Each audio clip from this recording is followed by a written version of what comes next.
Buenos días. La siguiente presentación se da en el marco de la primera Conferencia Regional Sudamericana del International Association for Engineering Geology y del segundo Congreso Argentino de Geología Aplicada a la Ingeniería y al Ambiente. El trabajo corresponde a un estudio de temperaturas de calentamiento y su relación con la heredabilidad de los suelos y forma parte de una serie de trabajos de investigación en suelos llevados a cabo por un grupo interdisciplinario de investigadores y profesionales de la Universidad Nacional de Córdoba. Los autores del trabajo son el geólogo Guillermo José Tassile, la doctora Gabriela Sacchi y el doctor Marcos Montoro.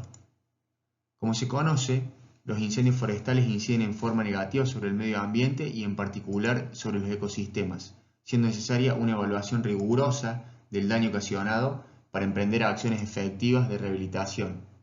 Las alteraciones que producen las temperaturas en el calentamiento de los suelos tienen consecuencias directas en procesos de degradación físicos, químicos y de erosión. El objetivo principal del trabajo fue analizar las propiedades intrínsecas que condicionan el comportamiento de los suelos frente a los procesos de erosión post-incendios, evaluando el efecto que producen diferentes temperaturas de calentamiento. Se intentó establecer patrones de comportamiento de las propiedades edáficas y evaluar el comportamiento de la heredabilidad del suelo ante las diferentes temperaturas de calentamiento. Los estudios se llevaron a cabo sobre suelos desarrollados en diferentes materiales parentales y se intentó simular lo que podría ocurrir en los suelos incendiados. El área de estudio se localiza en la provincia de Córdoba, departamento Totoral, dentro del ejido de la localidad de Ascochinga, aproximadamente 10 kilómetros al oeste de la localidad de Jesús María, como puede observarse en el mapa. La zona de estudio se encuentra dentro del piedemonte oriental de la Sierra Chica de Córdoba, donde se realizaron toma de muestras representativas de dicho ambiente geomorfológico y correspondientes a dos suelos de naturaleza genética diferente, suelos aluviales y suelos loezoides. Se puede observar en la siguiente imagen satelital el perfil del sitio y la ubicación de las zonas de muestreo señaladas de igual forma en la carta de suelo, donde se observa a qué unidad cartográfica pertenecen. Este ambiente de piedemonte se muestraron los suelos del ambiente geomorfológico denominado derrames del río Ascochinga, de material parental aluvial y corresponde a un suelo clasificado taxonómicamente como un aplustol lúdico de textura franca fina y suelos del ambiente de valla terrazada con cubierta loezoide que se clasifican taxonómicamente como argibustol lúdico de textura limosa fina.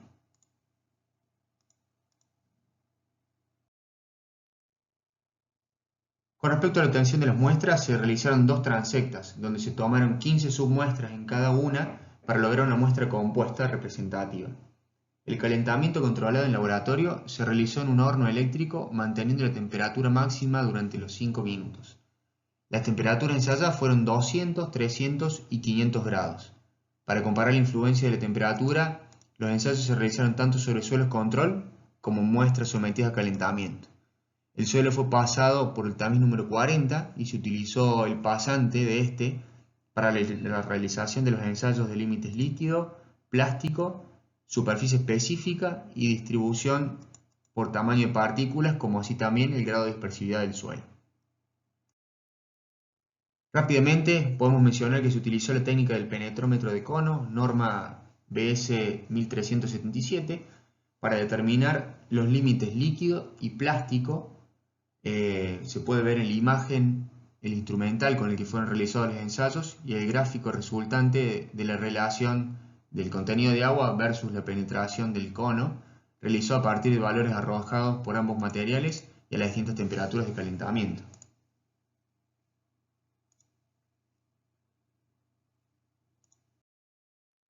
Por otra parte, se muestra sintéticamente el proceso del método de absorción de azul de metileno, mediante el cual se pudo determinar la superficie específica de los suelos.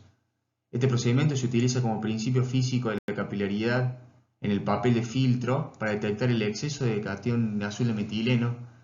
Estos cationes de una solución acuosa de cloruro de azul de metileno son absorbidos por las cargas negativas de la superficie de las arcillas. La superficie específica es computada por la cantidad de azul de metileno absorbido y se puede observar claramente el breakpoint, determinado en el momento en el que se visualiza un halo formado concéntricamente alrededor de la gota de solución de suelo azul de metileno, lo cual indica cuando las partículas de arcilla del material no admiten acceso de moléculas de azul de metileno, o sea que la saturación de la superficie del mineral está dada. El último método utilizado fue el ensayo normado del doble hidrómetro para determinar el porcentaje de cada tamaño de partículas presentes en los suelos y el grado de dispersividad de las mismas. Las fotografías que se muestran son de ambos materiales, siendo ensayados con dispersante y sin agente dispersante para poder determinar este parámetro según la fórmula del grado de dispersión que se muestra a continuación. Bueno, en cuanto a los resultados obtenidos en cada ensayo realizado y comenzando por los límites de consistencia, podemos observar que para el suelo lodesoide los valores máximos corresponden al suelo control, mientras que los mínimos se presentan a temperatura de 300 grados. Para el material parental aluvial, los valores máximos se presentaron en el suelo calentado a 500, mientras que los valores mínimos a temperaturas de 300. Como se puede observar, en ambos suelos la superficie específica más baja se presenta en los suelos calentados a temperaturas de 300. Para el lodesoide, la superficie específica máxima se mantiene en el suelo control, en tanto que para el material aluvial, el mayor valor de la superficie específica corresponde con suelo control y a los 500 grados. En la siguiente gráfica se pueden observar los resultados de los ensayos de los grados de dispersividad. Para el material parental lodesoide, el mayor grado de dispersión se registró a los 300, en tanto que para el valor mínimo en los suelos control. Los valores de dispersión muestran un incremento progresivo desde los suelos control hasta los calentados a 300. En el caso del suelo aluvial, el mayor grado de dispersión corresponde a los suelos calentados a 300, mientras que el mínimo en la situación control. Los valores de dispersión presentan un incremento también desde los suelos control hasta los calentados a 300.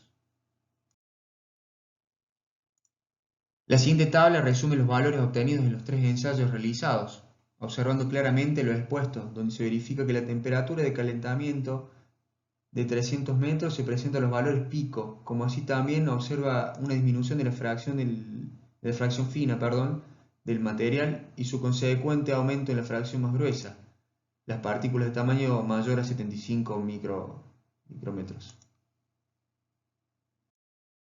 De igual manera, para el material parental aluvial, los resultados nos muestran valores mínimos en la temperatura de calentamiento a los 300 grados y un aumento progresivo del tamaño de las partículas del suelo control al suelo calentado a los 500 grados. De acuerdo con la clasificación del Sistema Unificado de Clasificación de los Suelos, con respecto al material parental lodesoide, observamos que los suelos control se clasifican como limo orgánico, suelos limosos, arenosos, finos, elásticos. Al ser calentados disminuye la plasticidad, clasificándose como limos inorgánicos, y arenas muy finas limosas o arcillas con ligera plasticidad, ML. Los suelos control para el material aluvial se clasifican como limos inorgánicos, arenas muy finas limosas, ahí lo vemos, o arcillas con ligera plasticidad ML, conservando esta clasificación al ser calentadas en las diferentes temperaturas. Se tomó como referencia en este estudio el grado de plasticidad según lo propuesto por Sowers, determinando que de acuerdo al índice de plasticidad calculado, el material lodesoide está dentro del rango de material ligeramente plástico, en tanto que para el suelo aluvial se mantiene esta condición ligeramente plástica en todas las temperaturas, a excepción de los suelos calentados a 500. Ahí lo podemos ver, donde se pasa a encontrar el rango de no plástico. En cuanto a la relación que podemos observar entre los límites de consistencia obtenidos y los cambios en el tamaño de las partículas, podemos indicar que según muestra el gráfico, los límites de consistencia van disminuyendo desde la situación control hasta los 300 grados de calentamiento, donde se presenta el menor valor, siendo este un 33% menor que la situación inicial. Este comportamiento se observa también para los suelos aluviales, para las mismas temperaturas de calentamiento. Este aumento de la fracción más gruesa puede ser debido al aglutinamiento sufrido por las partículas de tamaño de arcilla. Esta aglutinación o fusión de las partículas de arcilla generan mayor tamaño, resultado de la modificación térmica del hierro y los aluminosilicatos. De igual manera, se encuentra una relación entre la superficie específica y la granometría, observando en este caso que para ambos materiales la situación es la misma. Se podría explicar el aumento de la superficie específica a los 500 al inferir que las arcillas aglutinadas a estas temperaturas de calentamiento conservan el comportamiento electroquímico típico. Ahí vemos el suelo aluvial y la superficie específica como decae hasta los 300 y vuelve a aumentar a los 500. Los valores obtenidos en los ensayos de doble hidrómetro realizados para los suelos estudiados indican que el grado de dispersividad en ambos aumenta hasta una temperatura de 300. Ahí lo vemos en el gráfico, disminuyendo al ser calentados a 500 grados, sin llegar a los valores del suelo control. Las arcillas dispersivas tienen una preponderancia de cationes de sodio, en tanto que las arcillas ordinarias tienen una preponderancia de cationes de calcio, potasio y magnesio. Al comparar los valores obtenidos en los análisis químicos realizados previamente con los arrojados en estos ensayos, podemos ver que la relación entre los mismos no se ve reflejada, ya que el valor más alto de dispersividad, a los 300 grados para ambos suelos, no se corresponde con un aumento de la concentración de los cationes dispersantes. Ahí lo vemos para el suelo loezoide. Aquí lo vemos para el suelo de material parietal aluvial. En los casos estudiados, la diferencia entre los suelos no dispersivos y los dispersivos responde principalmente a la disminución en los contenidos de materia orgánica y arcillas. De esta manera, los incrementos de los porcentajes de dispersión pueden relacionarse con una reducción en la estabilidad de los agregados, considerando como un factor común el incremento de la erosionabilidad del suelo luego de un incendio.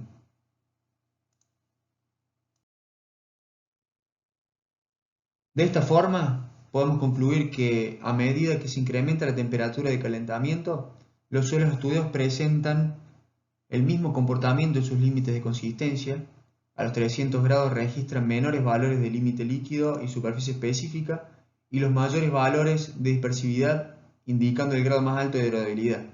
Existe una relación directa entre la disminución de la fracción fina, la menor de 75 micrómetros, y los límites de consistencia, que se mantiene en los dos materiales parentales hasta los 300 grados. A los 500 grados, observamos que los límites presentan una relación inversa. La disminución del contenido de arcilla y el incremento de la fracción tamaño de arena pueden responder a la agregación de las partículas, situación que permite inferir que las arcillas aglutinadas conservan el comportamiento electroquímico típico, posibilitando la plasticidad. El mayor valor de índice de plasticidad se presenta en las muestras control para ambos suelos y existe una disminución cuando se someten al calentamiento. La situación de los suelos control, conjugado con el mayor límite líquido que presentan y los menores porcentajes de dispersión, les confiere una mayor resistencia a la erosión. Muchas gracias a todos ustedes por su atención, especialmente al Laboratorio de Geotecnia de la Facultad de Ciencias Exactas, Físicas y Naturales de la Universidad Nacional de Córdoba y a los organizadores del Congreso por la oportunidad de presentar los resultados de los trabajos.